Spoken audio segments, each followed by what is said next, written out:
My name is Alexander Alarid, and I'll be presenting a case study on a large multinational consumer electronics company.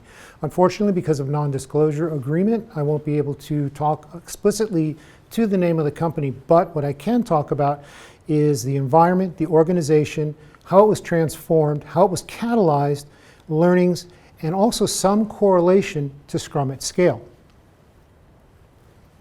Scrum what? So what we saw in this particular organization is two divisions, one managing SAP and another one managing a global digital platform. For this particular case study, I'd like to really zero in on the SAP division. The other component to this is we had a large middle management layer. With that came a lot of not just people managers, but plan managers. So within this transformation, we had to get a deep understanding of how to help those folks move forward, how to help those folks understand and adapt. We also had a large, internal, long-time employee workforce, which is in itself terrific. However, we now have an ingrained, nearly institutionalized culture. Again, sometimes antithetical to a transformation. Another particular opportunity here is a large contractor workforce. We have terrific contractors in general. What we wanted to do was take the energy and the professionalism and dedication to their work, to their projects, to their expertise, and how do we evolutionize them into investing into the culture and the development of the organization. Continuing on the what. So what I wanted to talk about, and the reason why I wanted to illustrate what part of SAP we were talking about, is because of the nature of the module. It was the order to cash module. Within our SAP environment, this formed the lifeblood, really heartbeat of the organization completely. It sat between sales and finance. This particular module touched everything from pre-sales all the way through to reimbursements, finance, payroll, even hardware, the types of printers that we would see normally in non-US warehouses and distribution centers. So really this was a very interesting opportunity whereby we could work not just with enterprise software, enterprise relationship packages, but also with hardware as well.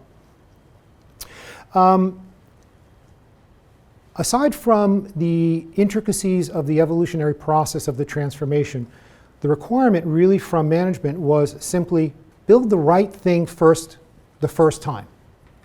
Not a very difficult thing to understand, very, very simple. The reason for that is sales was accelerating. Finance needed a lot of response times to multinational companies and also multinational warehouse and distribution. So within the context of this organization, there was a deep, deep history of Lean Six Sigma. So Lean, or at least agile premises and concepts, was not completely foreign to them. The art of maximizing the work not done was not alien. So this gave us a nice foundation and a place to start. With any great transformation, we really started at the top. Fortunately for this particular transformation, this started with the C and V level mandating, which was terrific. Also starting at the top, and we'll see in a little while, we'll talk a little bit further about that, was a physical manifestation of this transformation. 2 floors with the entire plant were gutted, completely gutted. Pods were created, collaboration spaces were created, movable walls were created, white walls were created. It was really quite marvelous and very, very nice. This was truly a catalyzing endeavor and really helped mind shift and mind share. Of course, we engaged in different types of Scrum training. Again, we had the foundations and underpinnings of Lean, as well as Six Sigma. So a lot of Lean and Agile concepts were already in place. So management training for all our middle managers, executive training, as well as team training. What was really interesting here is that the first teams to be created were the management teams. As mandated by executive management, we need to keep the lights on, we need to keep working, and that's a fair request. So while the teams kept working in traditional manner, traditional SAP mode, the management and middle management teams were the ones that started to be trained and self-organize with help creating their own Scrum of Scrums. So here we had an interesting hybrid.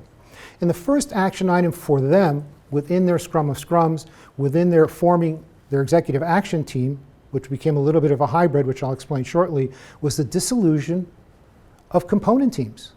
It became readily apparent to the middle management layer that this was really antithetical to the transformation.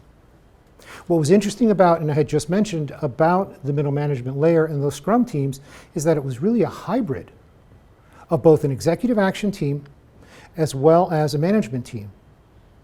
Because of the components of the individuals on those teams, we had senior managers, senior directors, as well as middle managers and people managers.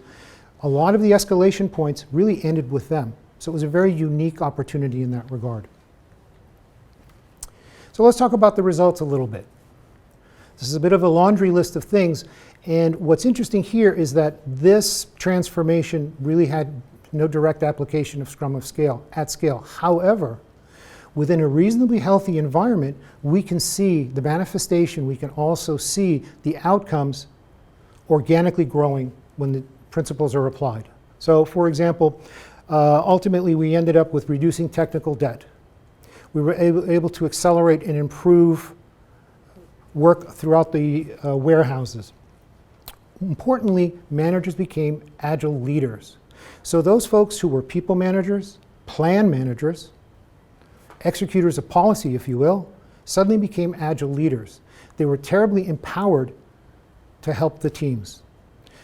Our contractor workforce, we were able to, in the dissolution of the component teams, then we were able to turn them into real live, what I like to call psychic stakeholders. They had a lot of skin in the game as a result of that transformation and a lot of that transparency. So it was really quite successful in a reasonably healthy environment. Thank you. Any questions? About how many people did this encompass? The entire transformation? Yeah. Probably 300. And what was the total time frame? 2.5 years. 2.5 years. Okay, good. Which includes also construction as well. And construction of the renovation. Correct. So now, did they start? They didn't start scrumming until the renovation was done. It was in parallel, but the teams were not assembled. Training was going on in parallel. The decision was a conscious one from management and from the transformation team to be able to say, how many changes can we really embrace at one time and still be effective and keep the lights on? So it was a conscious decision to train the team slowly but not execute on forming the teams and expecting positive results. The focus was on the management layer. That's a very smart attitude to take, actually. Thank you.